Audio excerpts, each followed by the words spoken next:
Hey everyone, this is Paul Gale from PaulGaleNetwork.com, and thank you for joining me today for video game news. It is May 18th, 2021, and these are the top stories of the day. To kick things off, over on Twitter, Nintendo announced that 5 new titles are coming to the SNES and NES Nintendo Switch Online collection next Wednesday, May 26th.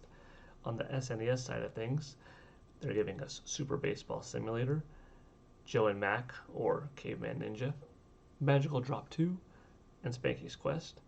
And on the NES side of things, Ninja Jaja Maru-kun. Now, a couple of these titles I haven't played before, but when it comes to Magical Drop 2, that's a fun puzzle title. And Joe and Mac, that's a good side-scrolling game from back in the early SNES days. And my friends and I have some fond memories of that growing up. I'll look through this little trailer with you and check out a couple of the titles together. If I'm not mistaken, they showed Joe and Mac first. Okay, yeah. You can play a 1-player game or a 2-player game. You know, if you haven't tried these games out before and you are a Nintendo Switch Online subscriber, you might as well check them out.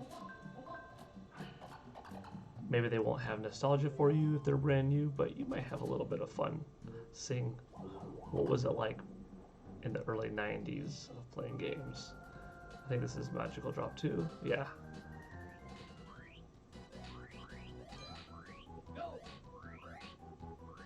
So a pretty fun puzzle title, anyhow. If we move along, Spanky's Quest. I don't recall playing this game, so I'll at least dabble in all of the titles to see what they're like. Super Baseball Simulator 1000.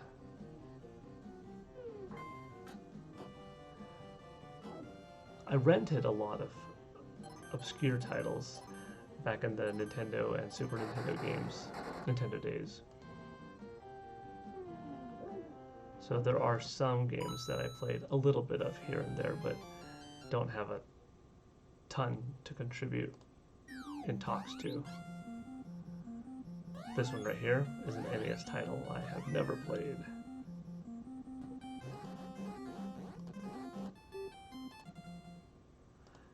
Anyways, yeah, it's a little bit on the slower side of a video, so I didn't feel the need to play almost 30 minutes of it. But let me know what you thought. Are you going to play any of these games? Do you remember playing any of them? Or will they be brand new experiences? Or are some of these more obscure titles that aren't the big heavy-hitting Mario, Zelda, Metroid, Donkey Kong, are they just not that interesting to you? It's kind of an interesting thing in thinking about that, you know. A lot of this stuff that is so old, if it's from a franchise that still exists today, I could see a lot of people that are, you know, aware of Mario or aware of Pokemon, aware of Zelda, that might not have originally played these old titles, be interested in playing them now to see, you know, where was the birthplace of these franchises. But if something hasn't been current and that there haven't been a bunch of Joe and Mac games that are, you know, releasing every several years up until, you know, 2021 iterations of them, does this look compelling? Does it have a lot of interest or not? Because some of these titles are fun. It's just, what's your commitment level to playing older games with, not to say broken mechanics, but not as much fine movement and, you know, obviously not at the level of graphics that you're used to. Is it worth diving into? I look at it, for me, as, you know, older movies. Not as great of special effects, of course. Some of the movies are still in black and white, but an old movie that I haven't seen before, I don't have the nostalgia for it, but if it's recommended for some other reasons, I'll still watch it because, you know, comedy is still comedy. Action, story, suspense is still suspense. And if you can appreciate it from a birthplace, from a different perspective, then if it's good, it should still be good, right? So I'm curious to hear your thoughts on these. Will they be newcomers for you? Revisits? Interested? Not? Could be a good discussion. Moving on, also from Nintendo though, we have a cool trailer surrounding The Legend of Zelda Skyward Sword HD. And that is this really nice Zelda and her Loftwing Amiibo. And this trailer not only shows off the Amiibo for the first time, but also its functionality.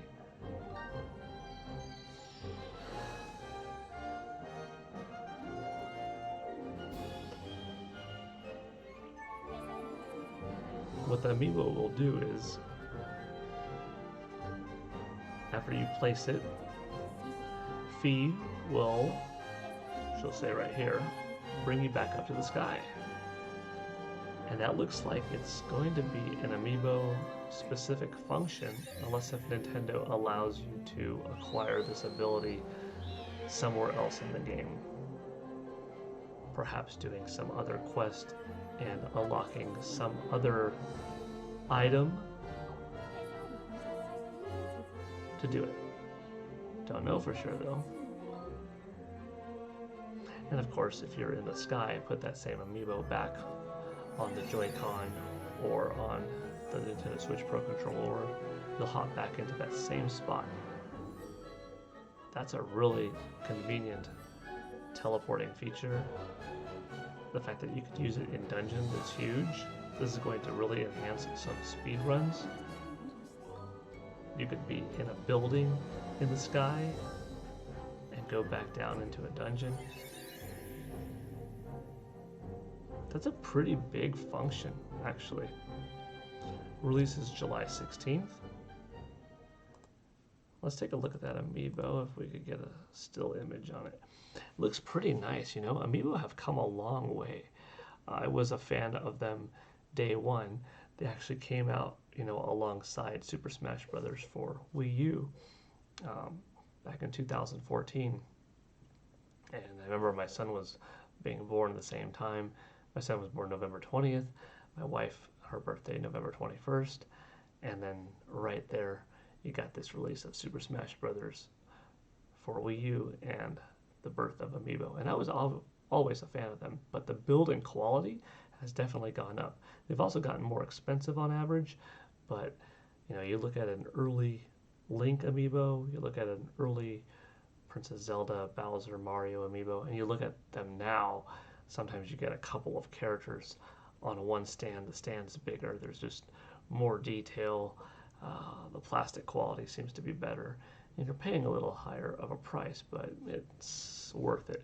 Now I have shelves on my wall, and these Amiibo, you know, are out and present, and sometimes my kids take them down and we play together. So they both serve a purpose of art on the wall and figurines to play with. And in some games, you know, obviously we use them, and they're not, you know, all that useful in a bunch of games, but in the key titles that do take advantage of them, Breath of the Wild, Hyrule Warriors, Fire Emblem Warriors, Mario Kart back on Wii U, a couple of characters leveling up in Super Smash Bros. You know, they're fun, and I'm glad that Nintendo is continuously rolling them out. It would be nice to see. I think the ultimate dream is Nintendo to create a brand new Nintendo character story-driven RPG in which, you know, the Amiibo serve functionality of unlocking characters or unlocking certain costumes per characters. Something like that would be really cool to see, because kind of like how Square Enix did with Disney in creating oh geez, it just slipped me for a second. Kingdom Hearts, and how Square Soft back in the day worked with Nintendo on Super Mario RPG. I'd like to see almost a partnership of Square Enix again, working with Nintendo and creating some brand new Nintendo RPG. I think it would be fantastic. That's kind of where I'd like to see Amiibo go next. Of course, one of my favorite games that took advantage of Amiibo was Super Mario Maker on Wii U, unlocking all of those classic 8-bit sprites. There were dozens of them, and it was so much fun to see all of these 8-bit characters, and I liked that a lot. You know, of course, also Yoshi's Woolly World on Wii U, another good example of Amiibo. So, yeah, come to think of it, they've definitely had a good value from usefulness in games, definitely art perspective on walls for decoration, and as fun toys to own, both for me and for my son and daughter. Let me know what you think. Are you going to get this? And also let me know what you think if this feature of this teleporting between anywhere on the ground down below and dungeons and in the sky, if it's limited just to Amiibo, is that necessarily fair, or is it a good decision? Is it a odd paywall to just make you have to buy an Amiibo? If you think of it from a speedrun perspective, if you don't have this Amiibo, there's no way that you're going to beat someone else from a speedrunning community that has the Amiibo, right? Curious about your thoughts on that. I'm getting the Amiibo regardless, so uh, I'm okay with it. But hopefully, for Nintendo's sake, in the interest of fairness, there is some other way you could get that function in the game, you know? All right, moving on. Last bit of news, but it's a big one. It's an important one. We got a couple of updates today from Take-Two, but I'm going to start off with probably the biggest, and that is Grand Theft Auto 5's sales. You know, this is a game that came out in 2013 for PlayStation 3 and Xbox 360. Then it got ported with a next-gen, at the time it was next-gen enhancement versions for the Xbox One and the PlayStation 4, and those versions, you know, got first-person perspective mode, which totally changed up the way the game looked and functioned. We saw the game on PC, and then now the game is going to get released yet again this November 11th for PlayStation 5 and Xbox Series brand of consoles. That's huge. This isn't just the PS4 and Xbox One versions of the games, you know, taking a little bit of extra advantage on PS5 and Xbox Series X. This seems to be a lot deeper. Probably not quite a full-on remake where they're going over and retexturing everything, completely taking advantage of new hardware performance and bumping up the polygons to brand new levels and, you know, a new art direction and super high frame rates and ray tracing and everything. But I bet you we're gonna see some of that stuff. Not quite full-on a remake, but probably more than just a simple up-res. I'm curious to see what it looks like. I hope it looks awesome. I want to see it take advantage, and I think they should. I think they've made so much money with this title that in however long they've been working on this upgraded version, I hope they really pumped a lot into it to make it something special, because this is a special game. It has now sold 145 million copies worldwide. Think about that. The series of Grand Theft Auto has now sold over 345 million. Grand Theft Auto 5 alone takes up 145 million of that number. That means Grand Theft Auto 4, San Andreas, 3, Vice City, 2, 1, Chinatown Wars, these other titles in the series make up that other 200. And then just GTA 5 is 145. Staggering. One of the greatest selling individual games of all time. Obviously the best selling in the GTA series. Who knows when we're going to get GTA 6? Probably the earliest would be late 2022, I'd imagine. Maybe when there are more PS5s out there, more Xbox Series X's out there, so that Take-Two knows that they're selling to a larger amount of an install base.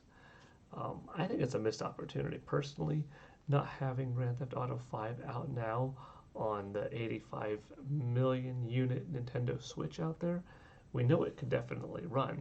If it could run on 360 and PS3, it could run on Nintendo Switch. You could probably get a version that's close to what we saw on base Xbox One, base PS4, running on Nintendo Switch, and I think it would do pretty well. It would probably add a couple more million to the game, especially if there was something unique about the Nintendo Switch version, but we'll see if that ever happens. GTA 6, I'm sure that Take-Two is working on it. It's probably going to be bigger and bolder, but you know what, for now, keep milking GTA 5 because you have to do very little advertising anymore, if at all, and the game is just selling well, very, very well, quarter after quarter. On the last note regarding GTA 5 and its November 11th update, specifically on the PlayStation 5 version, Grand Theft Auto Online will be available for 3 months free on it. And that's pretty big because it looks like Sony wants to definitely have that connection between itself and GTA 5. Now, GTA Online will also be available on Xbox Series S and X. Hard to say exactly what the timing will be and the cost and so forth, but Grand Theft Auto Online will now be a separate game, not as part of GTA 5 like it was previously on the last 2 generations worth of systems. But let me know what you think. Are you going to get GTA 5 on next gen, which is now new gen? Did you already play both games to death and you're done? Whether it was on 360, PS3, and or PS4, Xbox One. Are you new to it? Or are you just not interested at all? I'm waiting personally to see what's the upgrade like. Can I take my Xbox One X version and play it on my Xbox Series X and just pay $10 for an upgrade? Do I have to buy it all over again? How much new is it? Will it have ray tracing? Are they upping the resolution, the frame rate, adding more textures, increasing the polygon counts considerably? New missions, new story? That's another thing. If it's got new missions, bonus content, something that takes place after the game, or prequel stuff to the game, more lines of dialogue, kind of like a beefed up DLC in addition to these visual enhancements, that could get me going in again. Would I pay $60 all over again? Depends on how much more are you given, right? And finally, from Take-Two, no additional slide this time, just some numbers.